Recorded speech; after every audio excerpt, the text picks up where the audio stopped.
Welcome, everybody, to Frontline Facts, where we cut the rhetoric and confront the realities shaping our communities and our state and our nation today. We have a lot of things to cover today. We, in fact, have Holly Looper joining us, and she is with Trace Investigations, and she is an expert in training companies and small groups on how to protect themselves during active shooter scenarios. Especially in today's day and age when we have so many people that attend college and spring break is right around the corner, we have an opportunity to speak to someone who provides this kind of training, who has familiarized herself with the dangers and how to actually react. Most people think that you run away and hide, but in fact, there are numerous trainings that really say you should try to run towards the assailant and try to disarm and, of course, try to be the hero. But why don't we get it directly from her? So this is Frontline Facts, where we correct the rhetoric, and we are going to talk about the realities of these situations. Holly Looper, welcome to the show. How are you? Doing great. Thank you for having me here. I think this is such an important and vital topic, unfortunately, but one that we do need to cover more frequently as our society changes and we experience more of these incidents. Well, one of the scarier things is, as we've seen, I think yesterday was certainly last week has been very violent. We had a shooting at a bar in Austin, Texas, with college students and people that reside in that area off of 6th Street. We had a couple of domestic shootings involving 10 deaths somewhere in the valley. That may have involved domestic violence or road rage or something of the sort. And then, of course, we had the stabbings in Washington, D.C. But moving forward, I know that a lot of people just really think that it's just not going to happen to their kid, or it's not going to happen to them. And we need to be aware of our surroundings all the time. I tell my sons, keep your head on a swivel. If something looks out of place, it is out of place. If you feel like it doesn't belong there, report it. And so kind of guide me through what your experience is. And when you work with different entities, what is the first thing you train? To pay attention to your surroundings is number one. And you said it right, with the head on the swivel. Always being aware of what is going on around you. I feel like we don't necessarily statistically, and I don't have the numbers in front of me, but I don't necessarily think numbers have gone up drastically for different situations, but our awareness of situations and what leads up to them has dropped drastically. We've got our faces in our phones. We're not paying attention. We've got headphones on constantly. We're blocking the different things that our senses, that our bodies naturally tell us, hey, something is going on. It's trying to get your attention. And we tend to preoccupy those senses with other things. And that has been a huge detriment to society and what we're doing in big groups and in public and things like that. We also have a culture that, people don't want to get involved. And I often will tell people immediately, the first thing is, if you're there, you're already involved. So you need to do the right thing. And that is to, if it is to report, if it is to, find security, if it's to call it in yourself, whatever it may be, something that seems out of place. Those are all things that people should be doing immediately. But paying attention to what is around you is paramount to being safe, keeping your eyes up, looking at people. We teach these things, and I feel like a lot of people have heard those things before, but you're going to respond how you train, which means if you walk around 90% of the day with your face in your phone walking through parking lots and not paying attention and whatnot, that's exactly what's you're going to be probably the day that something happens to you as well. So you've got to be prepared for that. Well, and let me ask you this. I mean, I'm from the same school of thought that you are in my training and, of course, yours. But we've always been taught, sometimes what happens is it's something we're just used to. And I hate to say the word used to, but I mean, we look at school shootings and usually it's someone who's domestically here that just has a serious mental health crisis going on. But the fact of the matter is that people aren't trained to react. There isn't enough training. And of course, as well as I know that you can't control that situation. You can't be on the alert because you just never know when it's going to happen. Right. There are certain factors that we can prepare for, like sitting in a restaurant and it's 95 degrees outside and somebody walks in with a black coat and sets a backpack and leaves the restaurant. I mean, those are some of the similar things that, you and I've been trained on looking for. But I mean, to the naked eye and to the person who's in college and just trying to have a good time in spring break. I mean, what do you say? How do you tell them how important it is to be surrounded by, situational awareness is critical. Yes, yes, and especially to the young kids, it's tough because I look back, and I was in my 20s once, and I had a great time, and enjoyed going out to bars, and I was in a very a big drinking state, so it was definitely part of the culture that you went out and you'd be with your friends and things like that. But we talk, when we're raising our kids, we talk about make sure you're picking good friends and you're around people who kind of are aware, and that have your back and things like that. I think that is also, we talk to girls a lot about, buddy system, right? But I think that's safety by numbers. Yes. And I think that it's true. It's true for boys too. And, that if they have, groups with them, number one, God forbid something does happen, they have somebody that's looking out for them, that has eyes on them, that you are always with somebody else. And that there's one or two people in the group that, maybe you take turns. We actually used to take turns in our group where it was just somebody's night to, maybe not drink and not, back in the day before Uber and things like that, you make different choices, but, you always had to have a ride home and, you would make sure that one person wasn't participating in, in the drinking that night or whatnot. But spring break is tough too, because, I think as an adult, it's tough to look back and not want kids to have those experiences too, because there is a time frame for those. My dad always called it. I don't know where he came up with, but he always said you got to let your pigeons loose. Well, but you know what? It's different times today. Really, what's going on is we're here. Very scary. This was an individual that shot from outside of his vehicle, a foreign national that had come in, and God, I don't know all the background on it, but I mean, we just need to have our kids be aware of everything that surrounds them. I took this as a lesson to share with my college student, the younger one, who's my son. And I said, you all can't just be drunk off your hoo-has all day at these bars hopping around. You have to have enough drinks, but still be aware of what's happening around you. Exactly. To react in an emergency. And I still don't have all his friends' lists and phone numbers. And, I finally got him to put all of his ICE contacts in his phone in case of emergency contacts, because you just never know. And God forbid something horrible happened, but you have to prepare.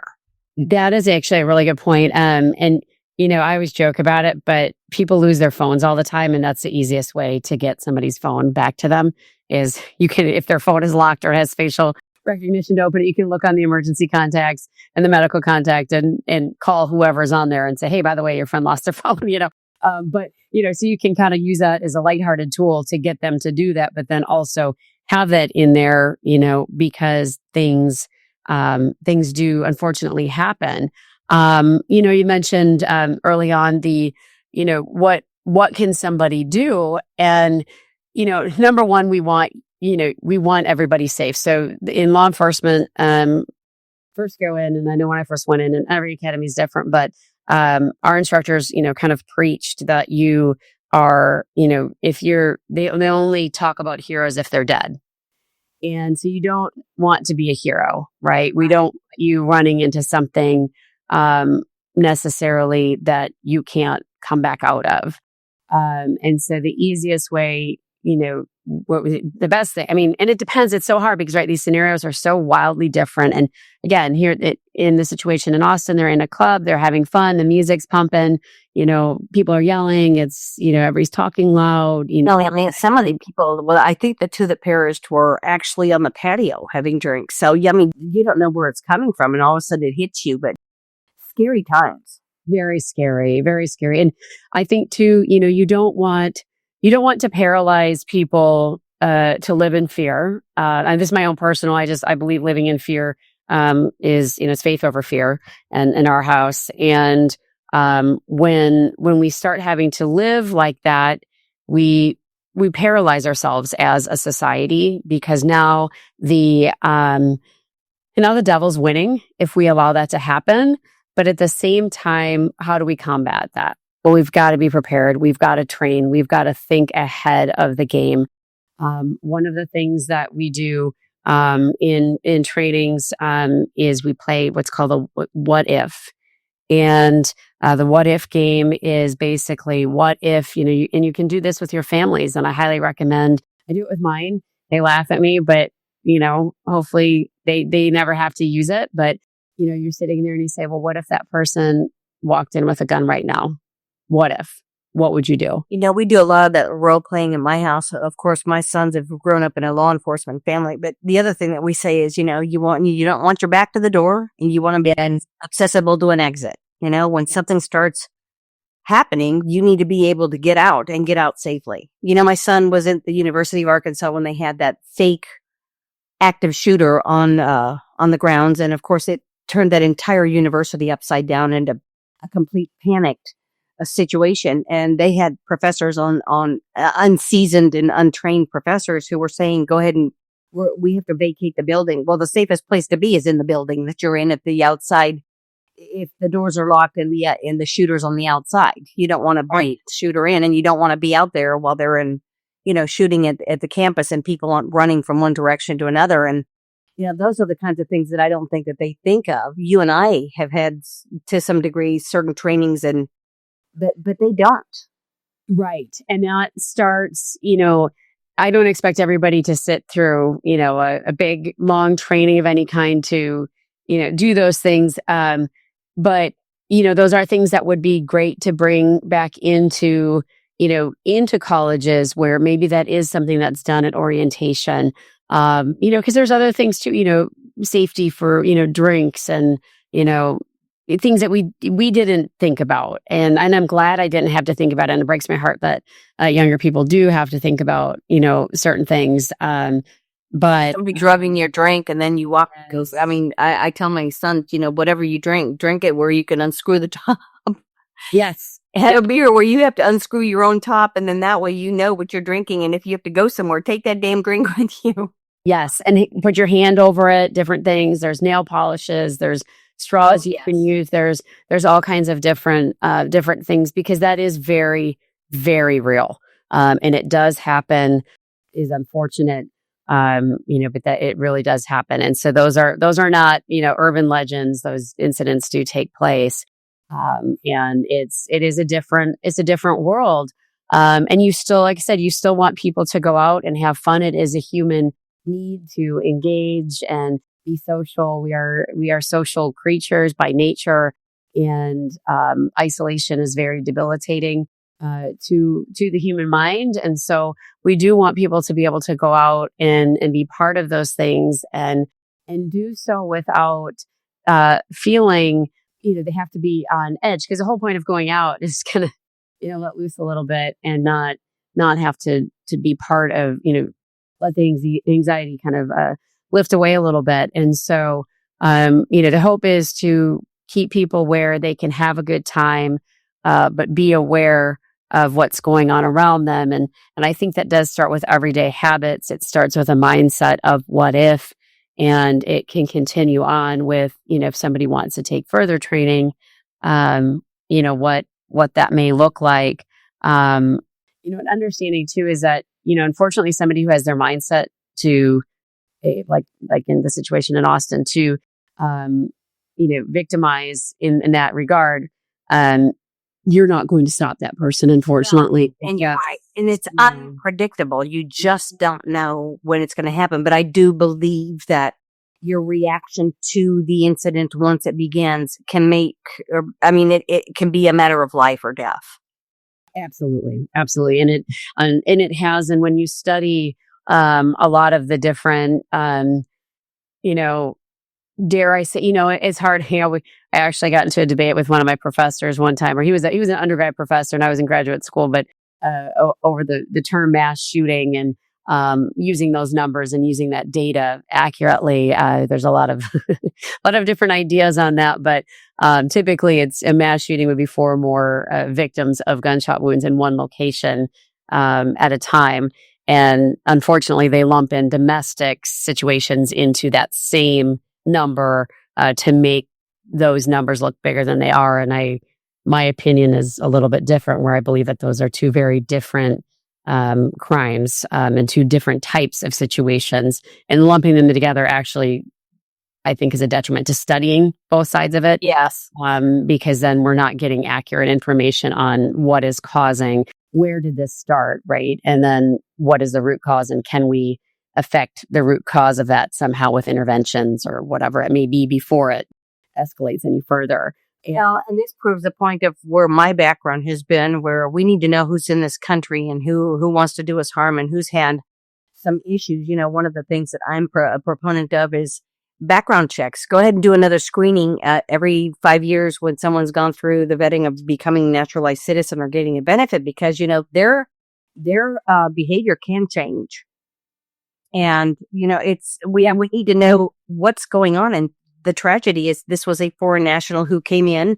There might have been a loophole somewhere where he was able to gain a benefit, whether it was legal or not, whether it was under a different administration. The fact of the matter is that my biggest fear is that, with this being classified and being investigated by the FBI as a potential terrorist attack or a terrorist act, certainly puts to the forefront why we're looking at specific countries and why we're looking at visas with a little more scrutiny and trying to remove people that have no right to be here. But I mean, this guy apparently was here legally, somehow had gained a benefit. So what I want you to do is let's speak to the children or to the young women and the men that are going off and preparing to take these large spring break for the next couple of weeks. And, I always worry about it's going to be Drunk Fest USA, and you and I both know that. But, one of the things as a parent is we want to educate our children to make sure that they're safe. And there are certain things that we can make a list of and make sure that while they're doing those activities, let's go through the checklist so that you're aware of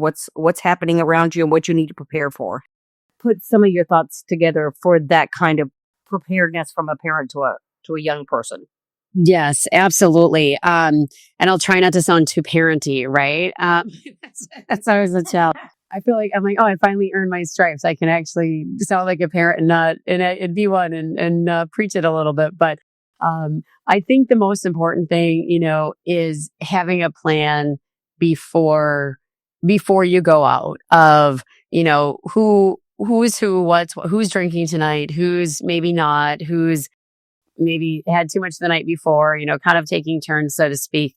And then always making sure that you've got somebody with you. And this is boys and girls, making sure that you've always got somebody with you that has your back, that's paying attention, that maybe both of you go up to the bar to get your drinks together and you're both watching, right? So there's 2 separate sets of eyes. So if somebody tries to distract you, your friend can see it too. So when I say that it happens, I've actually seen it happen. I've actually seen people and I'm like, whoa, hold on a second. My husband's like, what? And I'm like, I go grab that drink and throw it out. Like, no, do not drink that. I just saw this happen. Get security. I have gotten involved in that before. So, but having that friend that's willing to do that, and then making sure that you're checking in. It's not uncool. And I think it's easier now than ever too, because of cell phones, even though they drive me crazy on other sides of this argument where we're so distracted. But it is just so easy to check in with your friends. Let your friends or your family follow your location, whether it be on, Life 360 or, an app, whatever. I don't want to plug somebody, but, whoever, an app like that, or just your regular location settings on your phone or whatnot. And so you can check in occasionally, and know that, this is the parent moment coming in, but know that people are checking in on you because they love you and they care about you. And it's not because they don't want you to have a good time. It's that we've seen too many things go south, if you will, that it's from some pretty awful things. I mean, I sit here and I laugh because, a million different things go through your mind that, I won't even, I don't even think I should utter any of those stories back into the existence. But, you can go and have good times, and you do want to make sure that somebody has your back and that somebody's looking for you. And I always, I preach it to everybody, different places I've worked, worked with young kids, nowadays it's so easy with Uber too. I mean, but let's talk about Uber safety too. We can Exactly. But one of the things that you made a point of was, and I tell my kids this all the time, I said, it's not that I'm trying to check up on you. It's that I need to know if you've gone from point A to point B and you didn't tell me now you're at D or you're at T or P. I need to know if something happens to you, where to begin to look. Right. And I don't care if you ended up at Waffle House. Irrelevant. It's where do I start looking? Because if you jump from one place to another and then you get at a fifth location down, and I don't know, I don't have a point of reference to begin to look. Yes. And unfortunately with our background, the joke always is in my house, like if you don't answer me right away, like I assume you're dead. Like it's like 0 to death. Like there's nowhere in between. So my family knows to answer me very quickly because, that's the same kind of response at my house. I go, I hope your fingers are broken and that you can't text me. It tells me that you're okay.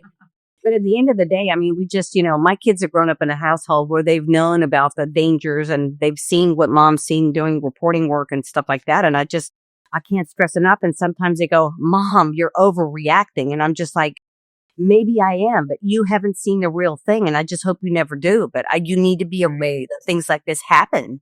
Right. Right. And I would much rather overreact than underreact. Absolutely. Yeah. Right. I was going to say the rideshare is a thing too, right? To make sure, I do believe that all the companies that are involved, do their absolute best to ensure rider safety and things like that. But nothing is foolproof, unfortunately. So, making sure that, just because your friend made it to the rideshare doesn't necessarily mean that they made it to their end destination with the rideshare. So also checking back in, with those people. And I joke, I had a young girl volunteering for me the other day and I was like, hey, just text me when you get home. It was like 7:00, but she'd been working all day. She was, it was a long day and she was tired and she did. And she's like, oh my gosh. She's like, my parents make me do that too. I'm so used to it. I was like, well, good. I'm like, tell your parents thank you. Well, and my friends, I did that with my friend as well. And I'm pretty good about checking in. I know that my husband could care less where I am to some degree. I know he knows I'm working, but it's the courtesy. It's the courtesy of letting him know that I've gone from point A to point B so that he knows what, in the event that I get a flat tire or I'm driving at night or something happens, he's got a point of reference to start sending out the posse. Exactly. Yes, and my husband knows that we have those conversations as well, and that's always kind of the I just need to know I'm going to be that much further behind if something happens, and it did. Admittedly, took my husband and I both. He's kids at the 70s, and so we had bikes and freedom and whatever, and so that was a little bit. It took him a minute, dealing with somebody with my background. To kind of go, oh, okay, this isn't like it's not you don't trust me. It's you just are worried about me. I'm like, yeah, I don't really, and I don't want to ruin surprises. I'm like, so I don't, if you're out shopping to get me something, I don't want to know that. Yeah, I get it. Yes. There's always safety in numbers. And I've always said with friends, even when we're out, if it's a girls' night out or something, it's always be respectful of others. And if somebody feels uncomfortable and they need to leave, let's a group of us walk her to the car, make sure she gets in. And then when we check in at home, when we get home, but things can happen in an instant. And one of the things that I am always just really baffled at is how drunk someone can get. And then they stumble out of the bar and nobody walks their friend to the car or nobody calls the Uber. And you're thinking, this is what I'm talking about making yourself vulnerable. You become prey. You're a victim. You're a target to somebody who wants to hurt you. Yes. Well, we've had, there was several incidents in Nashville where you see the cameras and you see that happen and you watch these young kids walk out and stumble all over. And my question is often too, like how many people pass those people and don't say, hey, are you all right? Or do you need help? Can I get you a ride? Whatever. And I'm always shocked by that when I see those cases. It's sad. I say shocked. It saddens me because I think that again too goes back to where we're so distracted by whatever it is that we're doing that we're not even aware that somebody else might be needing help. And I hope sometimes people see themselves on those videos and go, okay, I need to be better. Not, the person, maybe they see themselves walking by and go, oh my gosh, that was me. I'm so embarrassed that I didn't. People are just afraid to get engaged and help someone. I've always been taught, don't scream rape, scream fire. Right. Listen, we're going to have to cut over to a commercial break real quick because we do have sponsors we want to highlight. Thank you for waiting.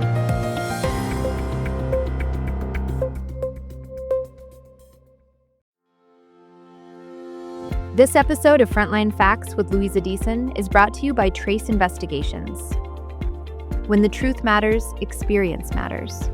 Trace Investigations specializes in missing persons cases, cold cases, family court matters, complex fraud investigations, and professional process serving. Whether you're navigating a sensitive custody dispute, seeking answers in a long-standing case, or uncovering financial deception, they approach every investigation with precision, discretion, and professionalism. Their team brings over 30 years of combined experience, with a keen attention to detail and integrity at every level of the investigative process. No shortcuts, no guesswork, just facts. Consultations are always free. Call them today, or save their information for when you need it at 920-858-5931. or email traceinvestigationstx@gmail.com. Trace Investigations, because the truth is worth finding.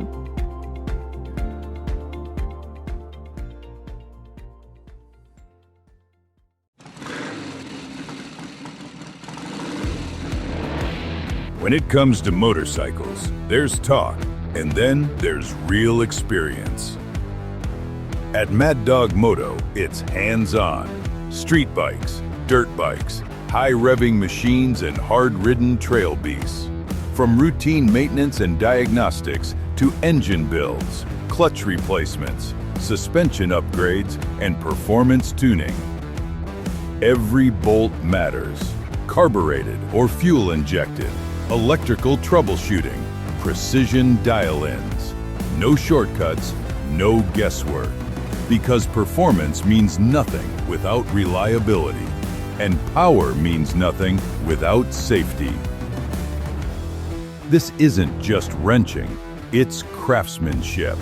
It's knowing how a bike should feel when it's tuned right, how it should respond when you twist the throttle, and how it should hold up when you push it hard.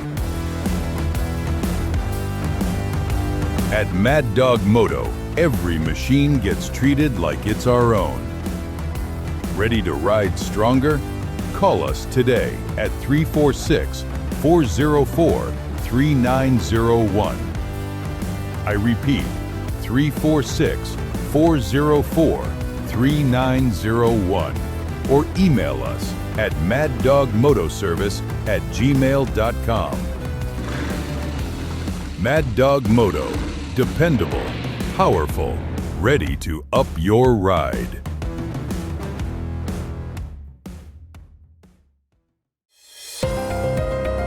Well, we are back.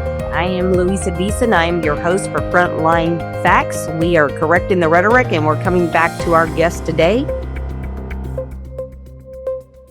We're coming back to our guest, Polly Looper, who is an expert at active shooting training. And let's go ahead. As we left for the break, we were talking a bit about some of the things that these kids need to know going into spring break. But you brought a valid point during the break that I want you to touch on. The response team and the timing in which these officers in Austin got to that bar was almost immediate. And, with the rhetoric today where people want to defund the police, I mean, imagine how many more casualties we would have had if we listen to the rhetoric that wants to destroy what protects our children and protects our communities. Oh, absolutely. The idea that, and a lot of communities, unfortunately, were successful in defunding and reducing the amount of officers And it's not just like, oh, people always think like, oh, you're defunding, so we're just going to take money away from law enforcement, and that's gonna, that'll show them. Unfortunately, what happens is you have fewer people going into the profession because who wants to be spit on and yelled at and hollered at and doxxed and all of these things when you truly feel it's a calling to go out and help people.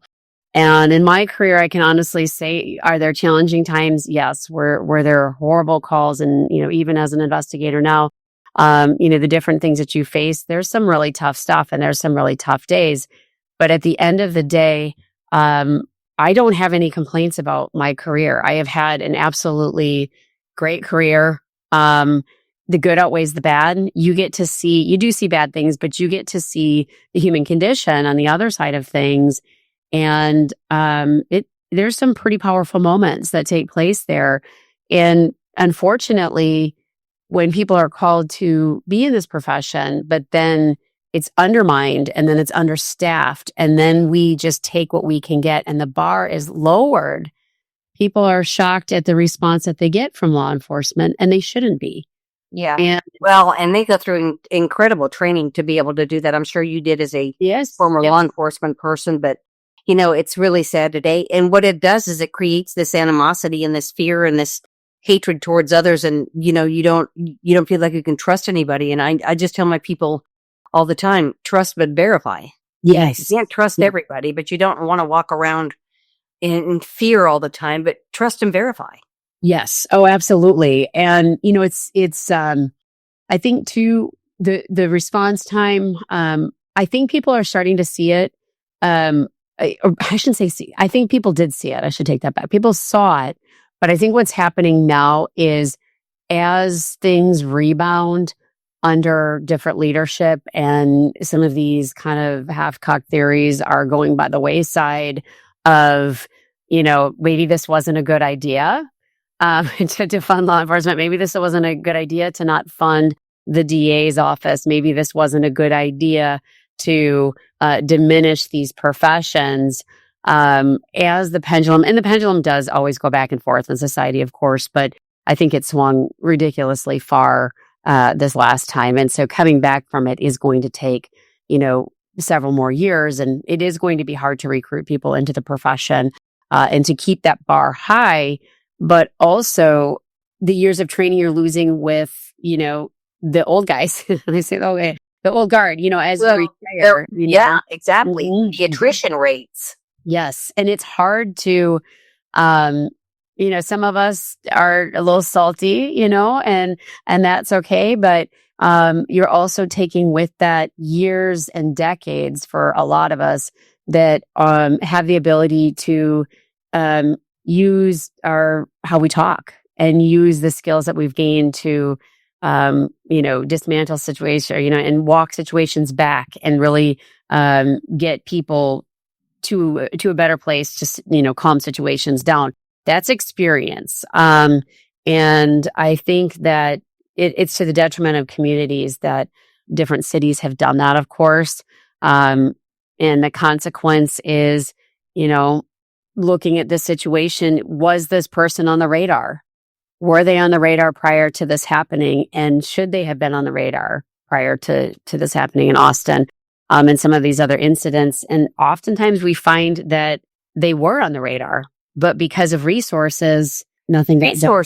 And, the other thing that I question is we have a bunch of judges that don't seem to really care about holding people accountable for their actions. Mm-hmm. And so you've got all these organizations that want to, do away with cash bonds, and it's kind of like a catch and release type situation. And that's not teaching anybody or keeping any community safe. Anybody that has been encountered had maybe a previous arrest, and then there was knowing that he's a foreign national, was there someone at the jail if he was ever arrested or encountered or had an incident where he had been taken into custody previously? What were the checks and balances made on that? And, we could go on and on forever because this is going to pick us in with ICE and everything else. But I'll tell you, it's just really scary times. And especially now, we're talking about people that are here that were let in, but during the previous administration that they don't align with the Western hemisphere and what our mission and goals. And, we are a land of opportunity, but at the same time, we need to know and we must know who's here. Right. Well, and here's the thing. There's a difference between being a land of opportunity and the land of the opportunistic. I think there's a lot of people who come in ill intentions, the idea that they are here for the wrong reasons. And we definitely have to check that. I'm certainly, the people who want to come here and have live a good life and the education and the jobs and live the American dream. Absolutely. And I have met amazing, wonderful people who have immigrated and assimilated into the United States. And what they bring with them is phenomenal. But, recognizing that there are people that have come into this country purposefully to hurt this country, and then to see people who are, originally from here, from America, hate this country. I mean, it's such a mental illness conversation, because it's like, how can you sit here and you say this, but the fact that you even get to have that opinion and that idea can even dance across your mind is mind-boggling to me. Well, and the scary thing is, obviously, what we saw in Austin, but, we're seeing it around the country. We've seen it before. Now, our biggest fear is the terrorist aspect of things, for example. They've had car bombings and people that have exploded themselves, et cetera, human bombs, so to speak. But we don't want that here. And so we really need to work with enforcement, and we really need to comply with the laws, and we need to really take a look at. I know that some of these situations you can't ever determine. They're just so unexpected. Mm-hmm. But there are certain parameters that we can work on to make sure that we continue to keep our communities safe. And if somebody's been arrested before with a criminal rap sheet that's as long as my arm, then why are they back on the streets? And I think that's the bigger fight at the federal level. You talk to judges that say, well, I can't imagine why somebody would want to release somebody who is a hardcore criminal. And again, I don't know the situation on the background with an individual. I just know that he's a foreign national. How he gained his benefits, I haven't dug into yet, but I felt compelled to have you on to discuss this, because this is such a delicate and such a important topic leading into spring break. Oh, absolutely. And I think just getting the conversation started is such a good place where, engaging, and that's the other thing too is, teenagers can be tough. I've got one in my house too, and they don't always want to hear what mom and dad have to say. And so finding somebody else that maybe can engage with them as well about those topics, and being careful, and cautious, and just, being aware and paying attention to what's going on around them, I think is a huge start to keeping our kids safe. But then also for the adults in the room, not being afraid to speak up and say something to kids and say, hey, listen, like, I see this is going on. Are you safe? Being the mom in the bathroom when you are the talking about not the best friend, yes, but the parent. And my husband laughed at me. We were at an event not that long ago, and I went to use the restroom, and there were two girls, and the one girl, the whole time I was in the bathroom, they were yapping about, the one girl did not want to leave her car there. She was so afraid it was going to get towed. And so she's like, but her friend's like, you can't drive. And she's like, I know, but I can't leave my car, and they were in this battle, and I came out of the bathroom. I was like, all right, number one, don't drive. Number two, you're going to walk up to that bartender. I'm going to walk with you, and we're going to ask for permission to leave your car here tonight. And she was like, what? I go, come on, let's go. You're the kind of parent I am. Yes. Yeah. And I tell everybody I know, what, if you're sitting somewhere or you're doing something and something makes the back of your hair on your neck raise up, those are signs that your body can sense the fear, or there's something that's going to take place long before you realize what's going on. Your gut is never wrong. Trust your gut. It's what keeps you alive, dating back to the caveman. Yes. If it doesn't feel right, trust me, it's not right. It's not. No. And I always tell people, I'm like, listen, it is always the right time to do the right thing. And you just do it. And, so what somebody says, oh, but out of my business. Okay. But for whatever reason, if you feel that little push, that's God telling you you're supposed to step in right there and say, hey, don't, maybe let's come up with a better plan, or, whatever it may be, and be the adult in the room too. So I think that's always good too, because it does, you hear, oh, it takes a village to raise your kids. And people often think that that's while the kids are young, right? That's often referred to Their whole life. forever. It is forever. Because I was on a flight, and this young kid, he was leaving for a mission trip, and he was sitting next to me. He had just turned 18 years old. Just this good, just adorable, well-mannered kid. And we got to his next stop, but when they go on these mission trips, they take their phones from them, so they don't get a phone back. They can't make a phone call to their parents until they get to I think it's their final destination. And so I said, well, okay, well, we're gonna get around this real quick. And he said, what do you mean? I said, you're gonna give me your mom's phone number. And I said, we're gonna take a selfie together, and I'm gonna let her know that you made it halfway. And he's like, oh my gosh, would you do that for you? I said, oh, absolutely. And his mom was, oh yes, for that.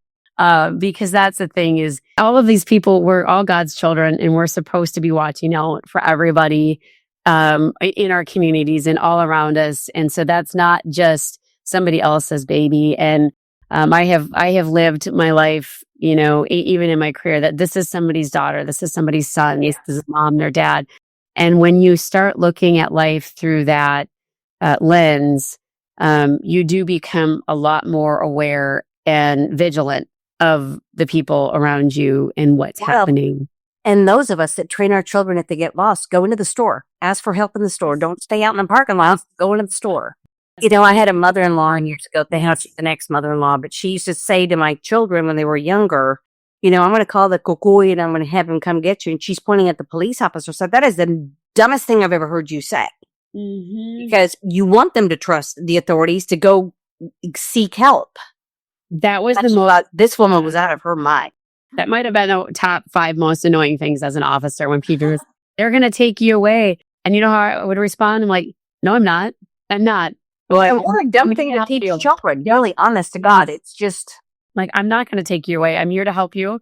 And that would drive me. And the parents would kind of look at me like, I'm like, no, your parents, like, my son is more afraid of me than he would be any officer like that. Oh yeah, my older son would kill you. The teacher would say, well, do we need to take you to the office, or what would be a better benefit? I think they were doing, I don't know what they were doing, but they were doing some kind of work at school one day, and they asked him if he'd, what he'd prefer to do, go to jail or, he wasn't in trouble or anything. And I think my son's reaction was, I'd rather go to jail. I'm afraid of my mom. Yes. And back then that was a beating. Yes. I mean, and I started my police department. I was real young when I started working there, and but that was the joke too, because in my household I'm the youngest, and I would actually, a night in jail would have been way more of a reprieve from whatever I did than having my parents pick me up. Luckily that never had to happen, but yeah, I was way more worried about my parents and the reaction from my parents than I ever would have been. The law enforcement consequence would have been.